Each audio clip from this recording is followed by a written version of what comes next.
And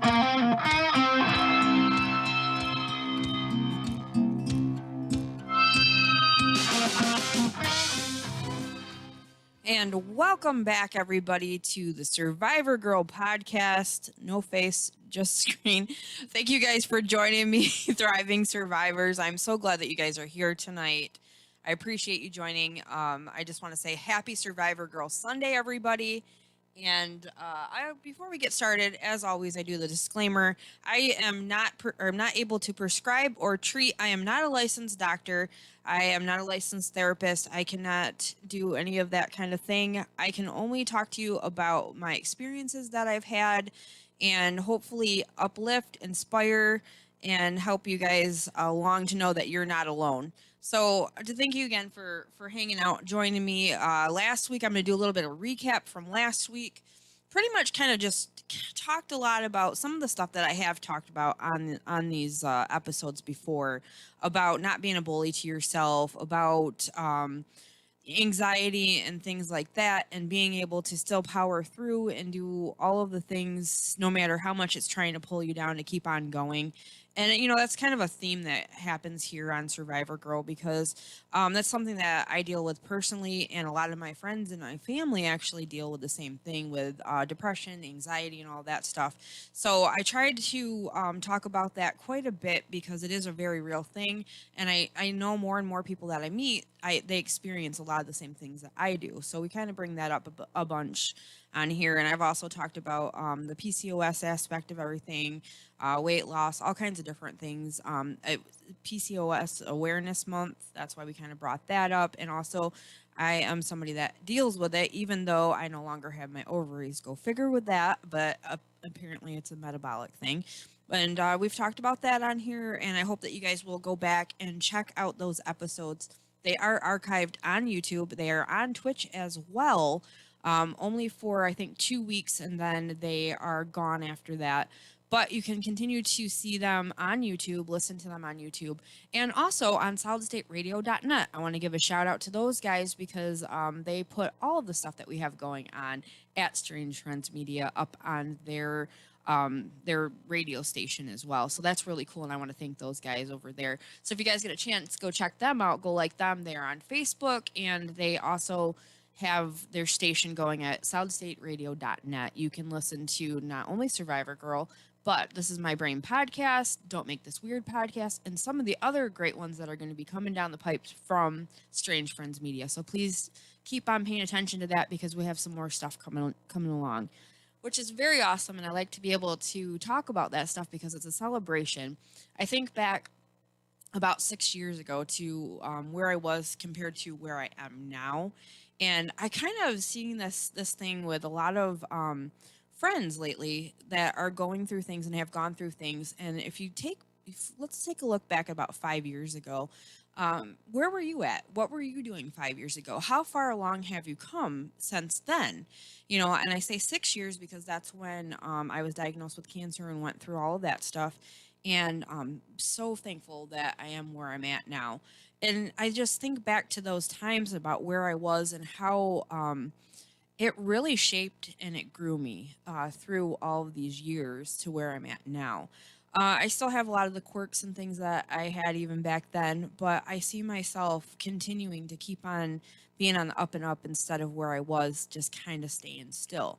And, I've thought about this over and over about trauma, things that happen in our lives, how they can either stall us or they can skyrocket us through into the next phases that we are meant to be faced with. The lessons, the things that we learn. It's kind of crazy when you stop and you think about it that way. It's easy to sit there and go, okay, well, this happened, and it is a negative thing. It was very traumatic in the things that I went through. But instead of kind of being stuck at where I was at, it really did grow me to stand on my own 2 feet, to be able to just force me in a way to grow up and to learn things differently. And it's hard when you have to face something like that, and that grows you. So with that being said, there's been a couple episodes in between since I did the one about the SCA, which is the like service animal, emotional support ESA, sorry, emotional support animal. I had Jibby on with me when we were going through everything, and I was at home, and I decided to do an episode with him, which was my cat, and it was on Wednesday, Tuesday. We unfortunately, his cancer got too bad to the point where the tumors were growing into his mouth and he wasn't able to eat or to drink. So we had to make the decision to do the humane thing and take him into the vet, which our vet, Larson's, in I think it's on Fairgrove, were incredible. They walked us through everything, and I had Jibby for 17 years. And he literally lived up to his name because Jibby actually means not putting yourself before, which I didn't know when I named him this. It was putting himself before anything else and just to be there as a servant, which is just crazy. I never imagined in a million years that that's what his name would actually turn out to be. And that was really hard because after having him for 17 years and having him be there anytime that I've had an anxiety attack, depression, crying, the cat was right there. He would be upstairs pounding on my door, which it sounds crazy, but truth. He was there for all of those moments. He went through my divorce, through cancer, through losing my mom, through losing Zach, through just so many things. And he was more than just an animal. If any of you have ever had an animal that you feel this way about, you understand and you get it. So it was a pretty rough couple days. I took some time off of work because I needed it for myself. I was just a puddle. I was crying a lot. And what do you do when your emotional support animal passes away? Good question. um, so I went through some of the depression and a little, obviously, anxiety and a lot of tears, a lot of sobs.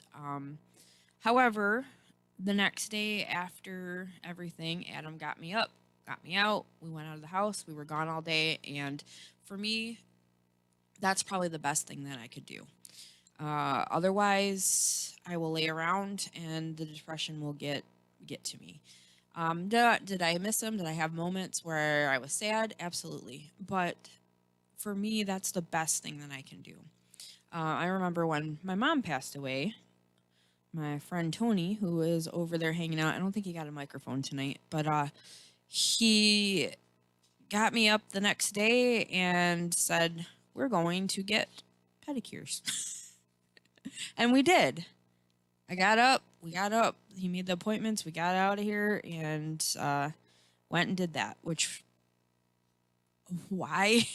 Never done them before, but I trusted that, and honestly, it helped a lot. Just getting out of the house, not dwelling in it, not still facing it, but not letting the depression get to me.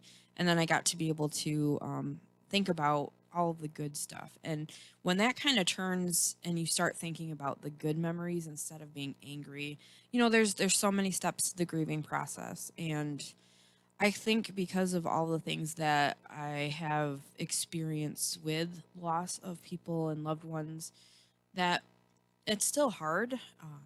I still have my moments. I want to give a shout out to some people that sent me things, gave me things to help me through this.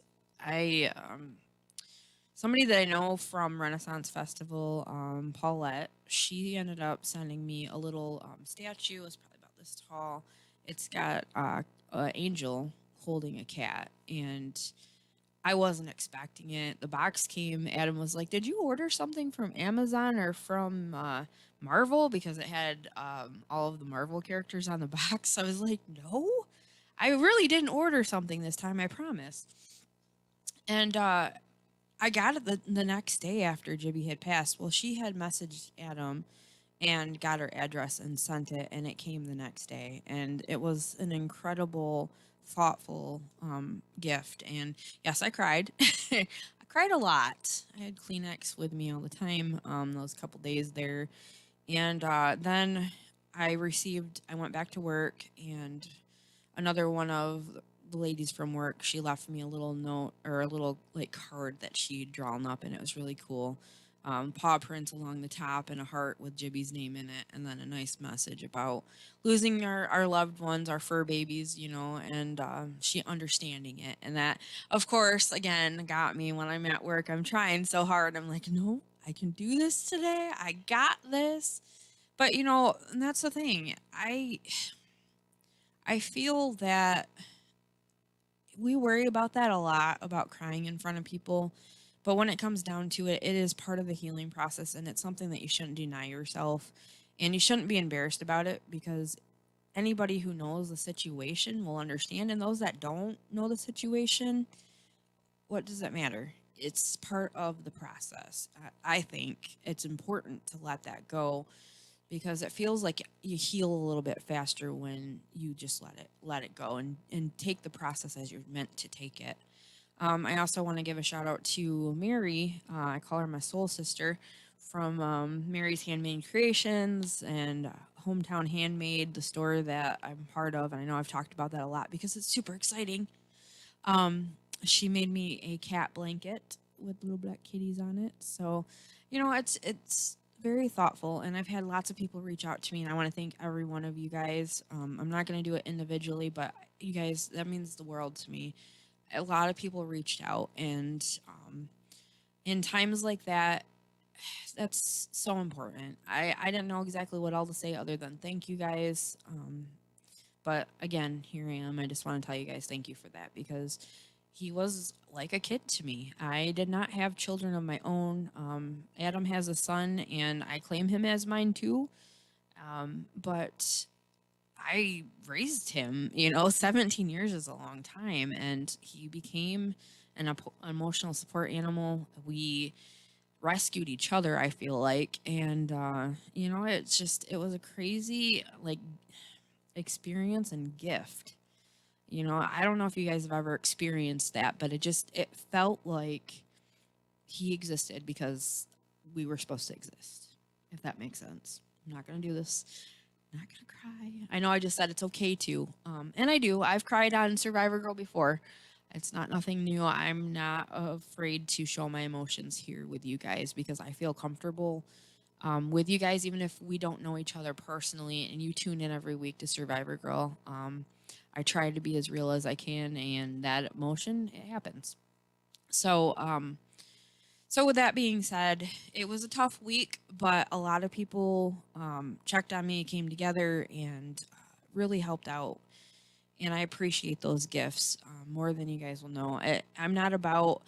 I like to give gifts. If you've ever read that Five Love Languages, is that what it is? If you've ever read that book, yeah, you've got it over there. There's different. Is it called Servants Tone? Is it services, or is that? How does it go? The Five Love Languages. I can't think of how it. Anyway, there's five love languages. You can take the test online. You can find it for the five love languages, and there's different things. Physical. I think physical touch is one of them. Gift giving. Acts of service. That's what it is. Acts of service. There's a couple. There's more, but I like to give gifts. So when I receive gifts, I'm just like, oh, thank you so. Like, I appreciate it. I really do. You could give me a purple crayon, and I'd be excited about it, because I don't think of, of that stuff. Any little thing means so much to me. Oh, thank you. It is the words of affirmation, acts of service, receiving gifts, quality time, and physical touch are the five love languages. If you guys have a chance to check this book out, it's very cool. It doesn't even need to be that you are in a relationship. It could be with anybody. It doesn't have to be like a romantic relationship. It's anybody that's in your life that you have a relationship with. So if you have a chance to check that out, I do recommend looking into that book. It's really cool.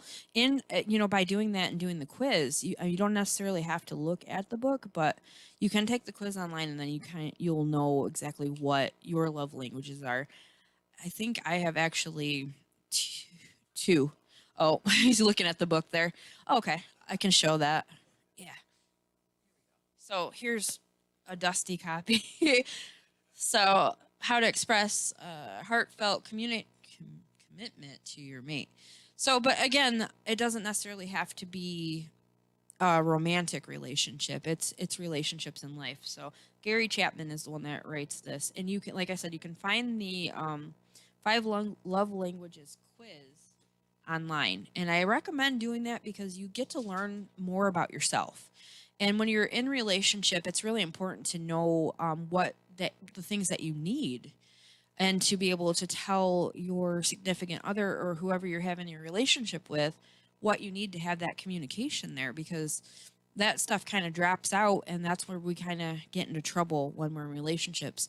I seen a really interesting thing the other day about communication is key in a relationship, but also the way that you talk to each other, the way that you discuss things, and the way that you, I don't know if it's like making a plan or how it was said, but it's keeping the love alive. There was another one about falling in love, but really it should be about growing in love.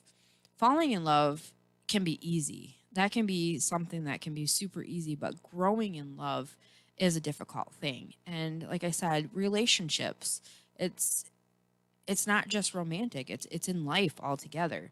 And these things, if you can learn about yourself and what it is that you need and to function and to be able to have healthier relationships, that's really important. You have to know where your boundaries are, the things that help with knowing about who you are, and if you can talk to other people that are you're having a relationship with, then you're able to find out what it is that they need, and it's give and take, and it's a win-win, I think. So if you guys get a chance to check that out, that's awesome. So anyway, I this week has been an interesting week, and I appreciate everybody that's reached out to me, and deep, really, really touched my soul with everything, and I appreciate it so very much. It was a very difficult thing to have to do. We went to Larson's, like I said, and they were very good about everything. They had Kleenex and everything available. They had a blanket ready and everything, and pretty much it was on your terms, on your time, when you were ready to go to the next step for it. And Adam and I sat there. He was with me, and Jibby just didn't want me to hold him, and I respected that. And I just sat with him, and it was really tough. It was one of the harder things. So here I am doing what I said is okay. I don't know if I've got the waterproof stuff on, so. But if you've ever had to face that before and you've done that, to make that decision is difficult. But you also don't want to watch them suffer. And my boy loved food. He was in the trash can trying to get into whatever you threw away. He was in the fridge. Me and Adam were laughing about he you'd go in to make a sandwich, or you'd get in the fridge to look for something, and he'd be sitting at the edge of the kitchen, and you'd go back to look into the fridge, and he'd be closer but sitting in the same position just looking at you. It was just like the shark thing. Dun, dun, you look back in the fridge, and then he's right beside you just looking up at you like, where's my ham, where's what do you get me? Like, this cat could eat. It was crazy. But he was always trying to get into your food. Even in the end, even when he was sick, I would make a hot cocoa, and he'd be trying to get into that. No, you don't need this. Really, you don't. I anybody who ever got a chance to meet him absolutely adored him, and could see the relationship that I had with him. So, it was rough, but here I am, and trying to stay healthy about it and not get sick from it, because when we let our emotions get, the sobbing and everything, like I said, it's okay to feel those things, because you have to be able to heal. But there's comes a time too when it gets to be too much, and you can make yourself sick. And there was a little bit of stomach issues from being so upset, and that happens. So, with that being said, I still have Groot and Bitsy, and they are terrors. So I took a nap the one day and they both laid on me, and I was thankful that I still have them. That helped. And the weirdest thing is Groot like put his head under my chin like Jibby used to do. So I was like, "Who are you and what is happening here?" So, I'm thankful for that. I have always had animals in my life, and I was joking about it on Don't Make This Weird about killing plants in like 2 minutes. So having a cat for 17 years is impressive. So, I'm very thankful that I had him in my life. A gift, definitely a gift. So if you guys get a chance, you can go back to the episodes and look at it. I don't know exactly what number it was because we are at 49. Holy moly, guys. That's awesome. I'm so thankful for that. So during the week, getting back to work, getting life back in order, and trying to deal with just everything, an explosion of everything, is difficult. What do you do when you have a lot of things that are on your plate? What do you do? So, facing something like that and not going into depression and not just staying in that because you are needed in several different places, what do you do? Can you get up? Can you put your pants on for the day? Can you get a shower? These are all good questions. Sometimes it doesn't happen. Sometimes you can't move. So, what do you do when you get to that point? It's not like you. You're not normally like that, but something is impacting your life. Things are turned upside down. What do you do? Well, you can't give up. You can take your time that you need. My process is usually a day, 5 hours, 5 minutes. It just depends. But I try to work through it, give myself enough time to be able to get up, get the shower, put the pants on, even though I loathe pants. Um, leg prisons. It's still important, though, to obviously put them on. Oh, man, I don't know where I'm going, guys. Tony's over there dying. When you can breathe, we'll talk, right? I'm gonna take a drink. Go ahead if you got something. What I was gonna say is the way you've done a lot of things in the process of all of this mental and emotional fortitude was the fact that regardless of whether you were wearing leg prisons or not, you were going, let's go on an adventure.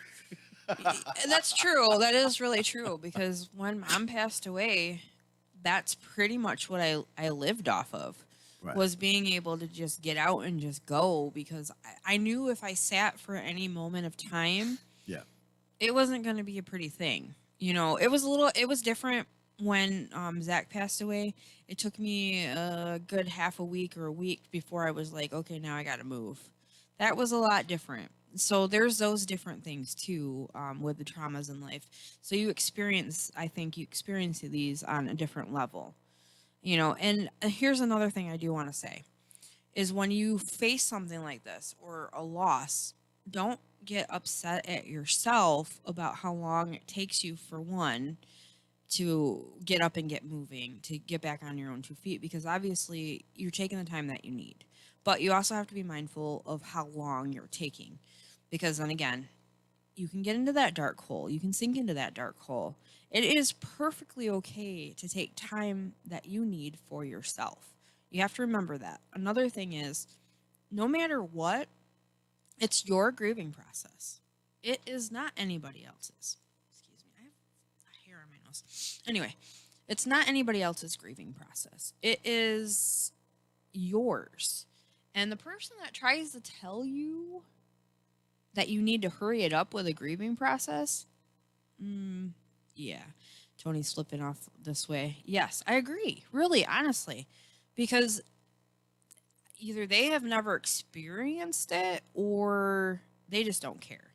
And if they're showing you that kind of a sign, like that's a big sign, move over because you don't need to worry about that. You need to worry about taking care of yourself, making sure that you are good. You do not have to worry about pleasing anybody else or talking to anybody else if you don't want to. You have to focus on taking care of yourself. But for me, getting up, going out, adventuring was something that I needed to do. I found that a lot in this process. And I knew that when I stayed home, that I wasn't going to stay in bed all day. I did sleep in. I finally did sleep in and get some sleep because it was needed. After crying, I did wear myself out. It was a very emotional day. It was a very emotional morning, but I still needed to get up and keep moving because any amount of time for me is not a good thing to just sit and stay because then I start getting further into depression. And I know I'm not the only person. I know a lot of people understand this. And this is why we talk about this stuff on Survivor Girl, because I want you guys to be able to relate to this stuff. If you haven't experienced that, then I'm happy for you because it's not an easy thing. I really wish that there wasn't so much hurt and trauma and things that happen in life like this, but they do happen. And I talked with Tony a little bit after podcast last week, and very real, very open about the feelings of losing Jibby. And there was a couple times where I was like, I think about what other people are thinking about how I feel about this if they've not experienced a loss like this. And then I remembered on Survivor Girl, just last week, I think, I talked about not letting that get to you. And we talked about that. He said, you're going to work your process. And this is a Tony line. Everybody's heard it, right? If you know Tony, you've heard work your process, do your thing. So, but we got to talking about that though. And he said, you're going to feel what you feel, and that's okay. You have to. But the other thing that we talked about, and he brought this up to me, was you had him for 17 years and he helped you be your ESA. And now he's not here. What are you doing to make sure that you're good when the anxiety and everything happens? Because that was him. So when I would get upset and I'd cry or whatever was happening, Jibby would come up underneath my chin and he'd push my head up. So now I'm trying to remember that as chin up, keep your chin up, and it's funny because my mom always said that to me too. Chin up, kid, chin up, so it's I'm seeing this pattern here, So, I have to readjust now because I don't have him as my ESA now. And something like that, like he wasn't trained. He was registered, but he wasn't trained. He was just naturally that way. So for me to just find another cat like that is just, I don't foresee that. So, I have to figure this out. I need to be able to pay attention to when I feel it coming on, when I'm emotional, figure out what I'm going to do when that happens. I have Adam at home to lean on, which is amazing, and I'm thankful for that. Not everybody has somebody else at home to be able to do that with, but you just have to try to figure out what it is that you have to do to keep on moving forward. So I'm going to go ahead and take a look over here at my can hear him out there. Look at YouTube and see what I got going on. Adam is checking in. Hey, honey. Says, sounding great. Emotions are always okay. And I appreciate that you say that.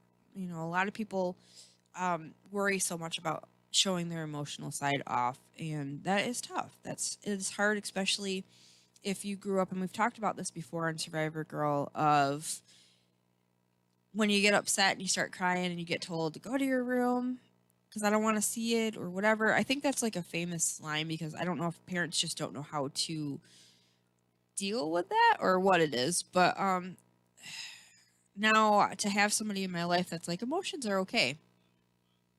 Okay, are you sure? Is that all right? Really? So I just want to say thank you to him because he's been here this past week too, and throughout everything, which another thing I wanted to point out too is today is our engagement anniversary since 2018. And I made sure when I posted that I said, as soon as we have a date, everybody will know because we're still working on that. And that was another thing I kind of want to talk about tonight too. It seems how we're talking about relationships and stuff like that. Him and I have both already been through marriages and divorces, and obviously with the wrong person. At the time it didn't feel like it was, but after a while things just kind of came out, and I was like, oh. And if you've ever dealt with divorce and facing something like that, that's not an easy thing either. You feel, I should say, I don't want to say that you feel it, but I felt like I failed. I felt like, wow, I couldn't even make a marriage work. Really? And if you've ever experienced that, I'm sure that you've probably felt that as well, or other feelings. So and that's hard too, because you have to move on and kind of start all over again. If you had to lose a lot of the stuff that you came into the marriage with, your finances, whatever. I mean, there's all kinds of different things that you face when you go through a divorce, and it's not pretty. I don't think I know anybody who's gone through a divorce that was okay. And if you have, I'd like to hear your story actually, because if you've come out unscathed, I really want to know about it, because I want to know that this is a possibility. It's possible. Yeah. Oh, I thought you had something. So, with that being said, I just turned 40. I've talked about Adam and I having a slight age difference. Um, but because we've been married before, planning a wedding around things that we love as a couple and things that we love in general and want to share with other people is very interesting. It's kind of a toss up of, okay, maybe we'll just have a handful of people there because we've done this before. Like, why do we need, but then it's like, oh, maybe we should have everybody there to celebrate and do it right this time. Have a good time, have fun. So, with that being said, it's a different kind of emotional support with him. He brings a lot of different things to the table, and we will be December 24th will be 3 years that we've been together, and we are still working through our growth as a couple, our growth in our religion, in our faith, and still working on getting to know each other in a way, if that makes any sense. I know it's almost been 3 years, but there's a lot of things that we've both individually gone through. So, there's it always feels like there's a rush to get to the altar. And I feel like the second time around, it's like, there's not really a rush. I think when it's right, we'll know. And we know that we want to commit to each other to go there, to get married, to do the whole thing. And I think it's important though to be able to grow together, before you become one. Because if you don't know all of the quirks, all the different things, and you get married, and those things kind of go, oh wait a minute, what did I do? I'm not saying that that's what we're facing, but we're not in a big hurry. And I know as soon as we got engaged, everybody's like, when are you getting married? When's the date? When is it happening? Good question, because we don't know either. Um, but I want to say though, if you're facing that kind of thing and you're in a relationship, don't go by what the book, I guess. And I say that because I always joked about growing up that there's something written in this book somewhere that you have to be married, you have to have this by this age, you have to do this by this age. There's a lot of pressure. There's a lot of pressure, and I'm just like, wait a minute. No, I don't need to do that. You know. I got a copy of that book and I burned it. Burn after reading, is Yes. that? Yeah. Burn after reading. But there is a lot of pressure, and when you are in your 20s, just starting out, all that stuff, I feel like there's a big mad dash to get married before a certain age. And I feel like if you don't experience life before your 30s, and then, I don't know, this is just me spouting off about how my opinion, I guess. There's like a big rush to try to get married, to have kids and all that stuff before, when you're still really, really young. Obviously, for me, like I said, I wasn't able to have children, but I didn't know at that age that I couldn't. I didn't know until I was 34, and it was already kind of past the time for me anyway. But it just feels like there's always this pressure of having to live up to certain standards, and for me, getting to know each other and to grow in our faith and to find out what each other loves and what we love about each other, what we don't like about each other, because we're honest about it. That's important. You know, the five love languages is important to know. For a little while there, we read Chicken Soup for the Couple Soul. We did a story a night, and that was really cool because it talks about all of these things that couples can go through, you know, together, apart, whatever. And it was just, it was really cool to, it was emotional too. It was a different emotional thing. And then we read through Fireproof, I think it was. Wait, no, it was. Oh man, I'm sorry, guys. I'm trying to think of it. It was something that was featured in Fireproof. It's a book for couples, though, for married couples. And I know that we're not married yet, but we felt that by reading through this book, it would help us in our marriage too. So that was something else, and we would read a chapter out of that each night too. And I think that that was a really cool thing that we started doing together. And I feel that we want to get back into doing something like that, whether it be, you know, the Bible or anything that would bring us together as a couple. I just think it's a cool thing to kind of throw in. And life gets crazy. It gets busy. This is the busy season. Really, really busy season for me in particular. I'm back to Bronner's. I am doing a million and one things, which is crazy. But when I'm at Bronner's, it's like full tilt. They have everybody coming back. We're doing the ornaments, trying to get everything out before Christmas, and it is crazy. So 4 to 5 days a week, and then everything else on top of it, and then adjusting with, you know, Jibby passing away, with everything else that's going on, getting back to work. I kind of talked a little bit about that, you know, the etiquette and the things of how everything works now. Standards that are for your work or wherever, whatever it is. And adjusting to that has been interesting. So it's cool because I get to see everybody. I've missed, you know, the people at work. You know, when Bethany gave me that little card, I gave her a hug at work, and that felt good. I was like, you know what? Yes, I will take a hug, please. And I want to give her a little shout out because I love being in the room with her because she is positive, and she, at the end of the day, she'll say, "Good job, everybody. You guys did a really good job today," and stuff like that. And she walks in, and she just, before all this happened last year, she would give everybody a hug. And I thought that was really cool. I really liked that. So, you know, anyway, working through all of these things before taking the plunge, I think is important. Because the more you know your person and your partner, your soulmate, if you will, whatever it is that you call each other. I call Adam my everyday date. Um, Getting to know each other before just rushing in, I think, would save a lot of marriages, possibly, you know, because that pressure, there's a great big deal of pressure, I think. You know, everybody wants to know when you're getting married.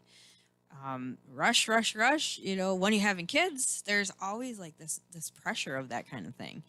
And I think we just need to take a breather sometimes. When you found your person and you love them, take time to get to know each other. Take time to date still. I mean, that's something that we find that we have to do is go out and date. And you know, he's really big at little gifts when he goes places and things. And that's another thing too, that we are better at now, I'd say. When we first got together, he would go up north and do the whole hunting thing, get everything ready for hunting. And I had a hard time with that. We were not apart. And, you know, we do live together.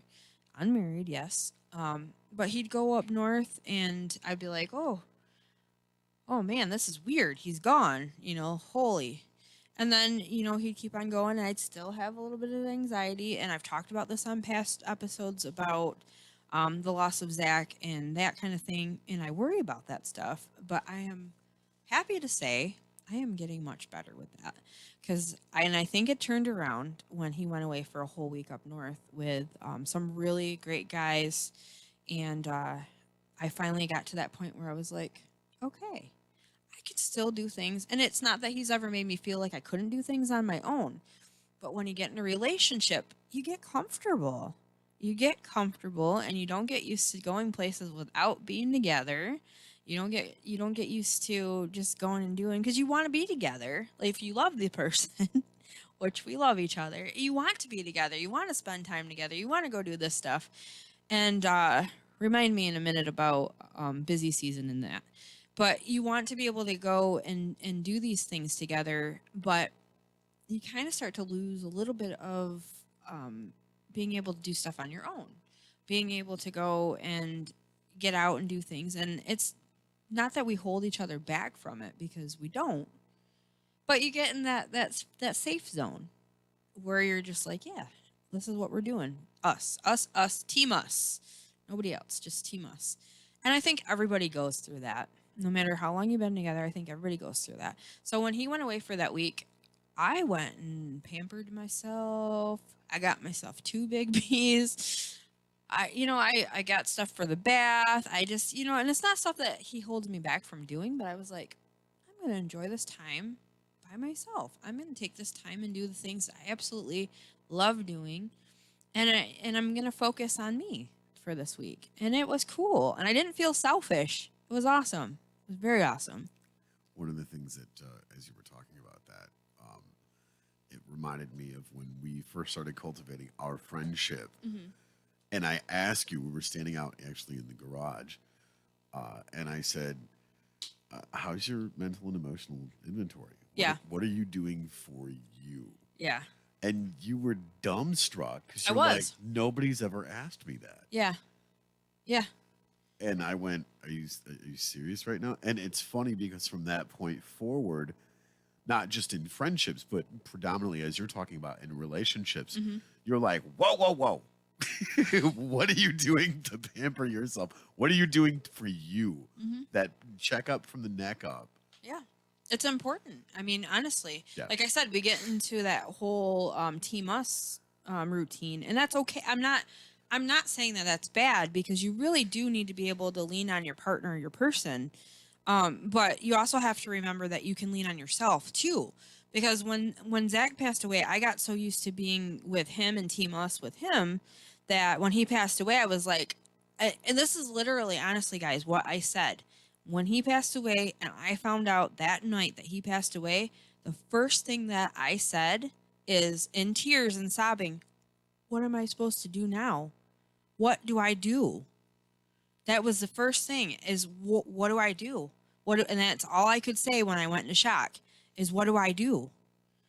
Because I was lost, and I've focused since then on making sure that I know that I can still take care of me if I have to.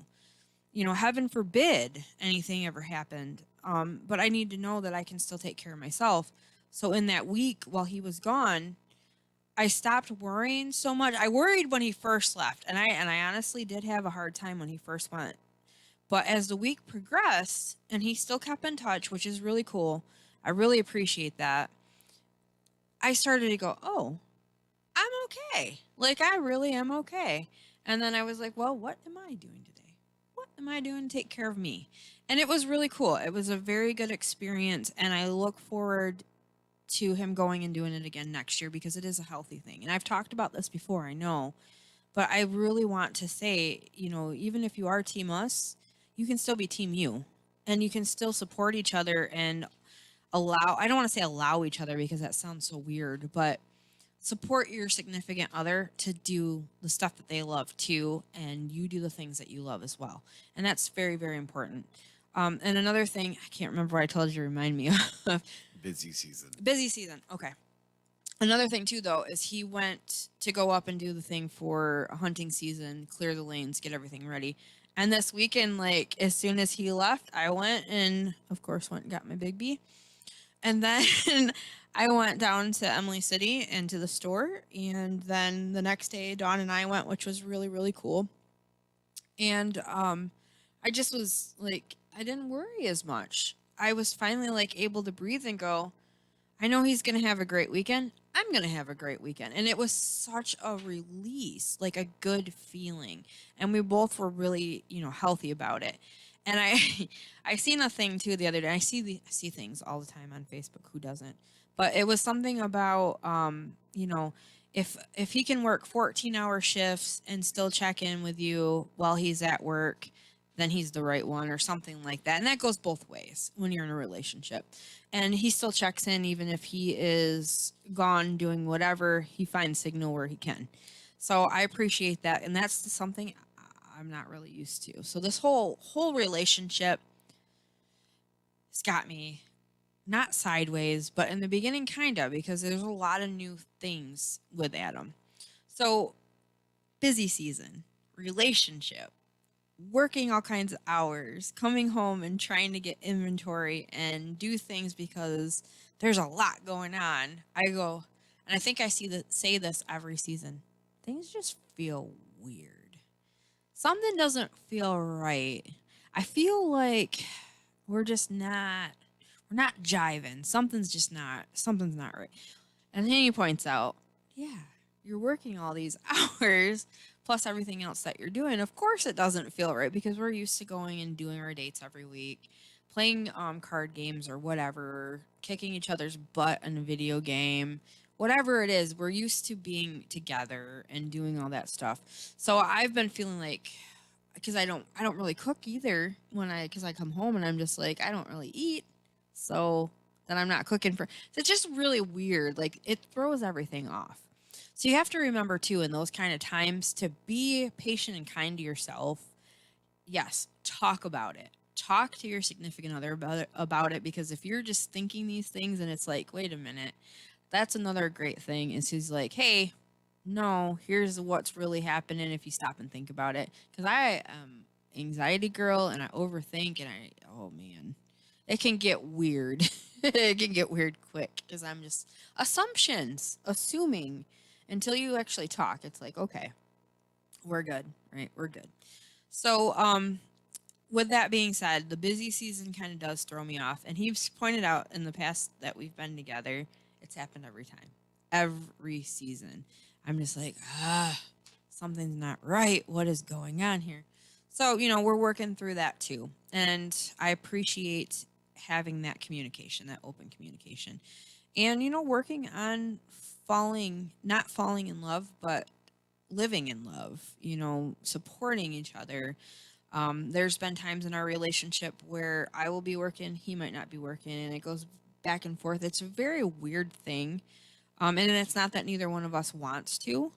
It's just the way that sometimes the things fall. And we both are okay with that. We've discussed that. You work through a lot of things in relationships, and some things are not easy to face.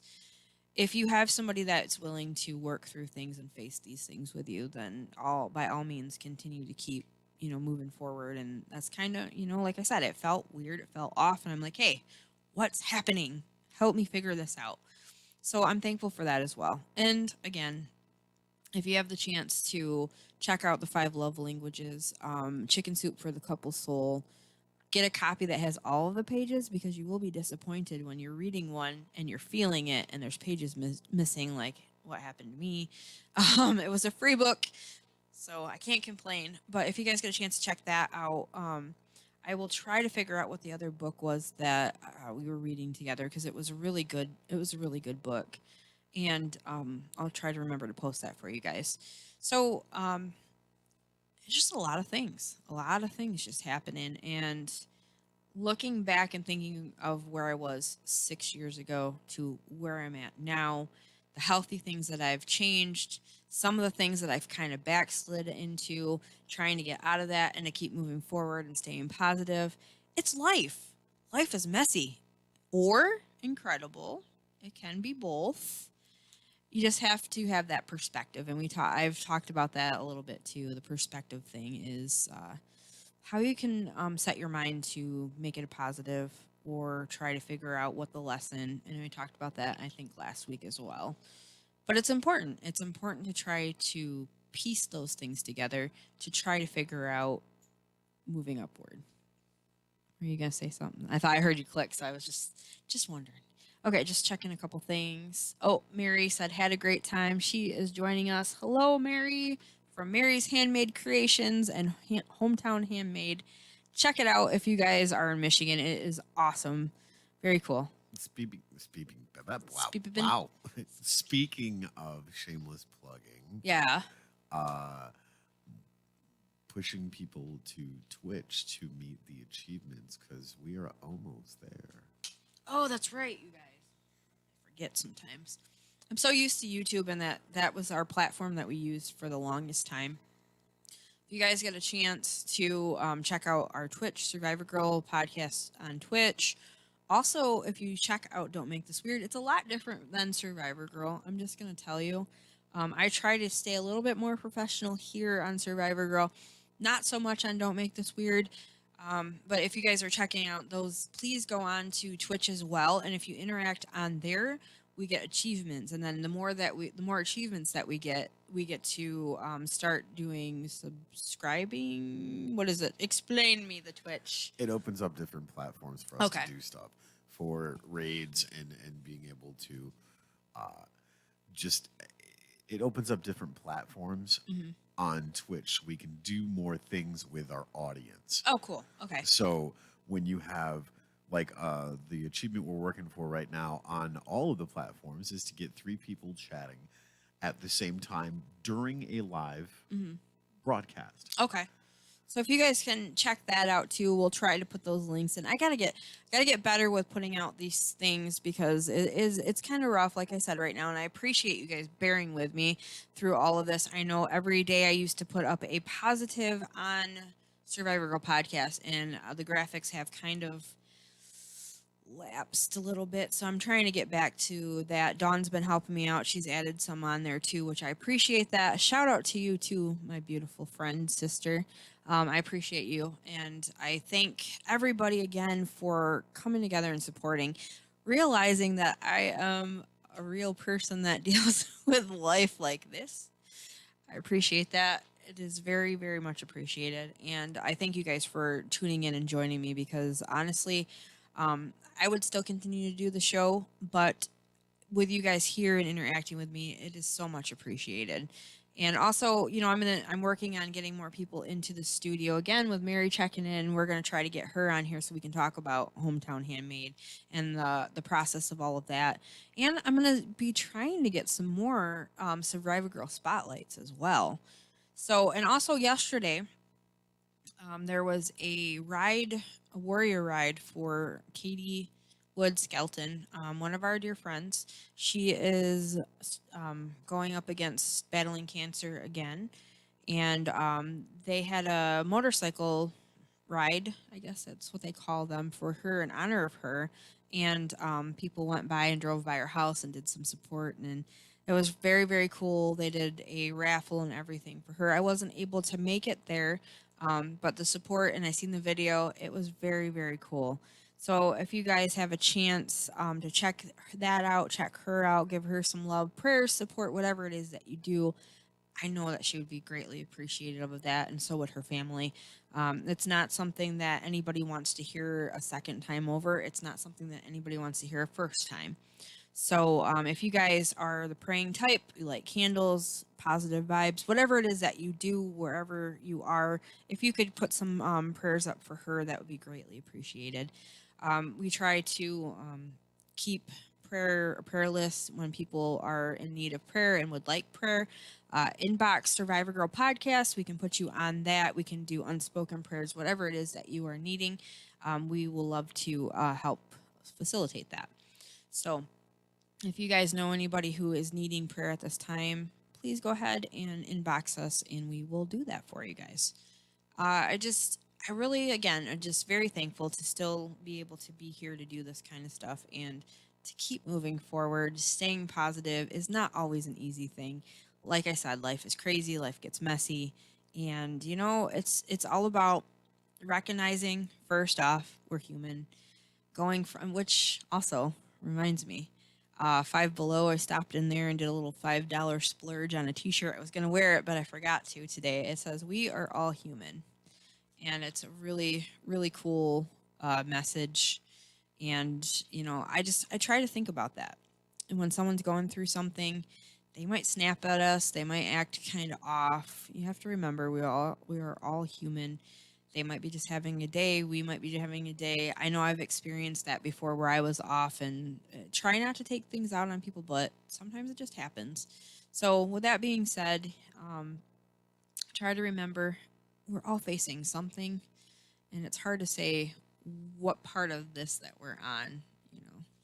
So, thank you guys for tuning in with me, checking out Survivor Girl podcast.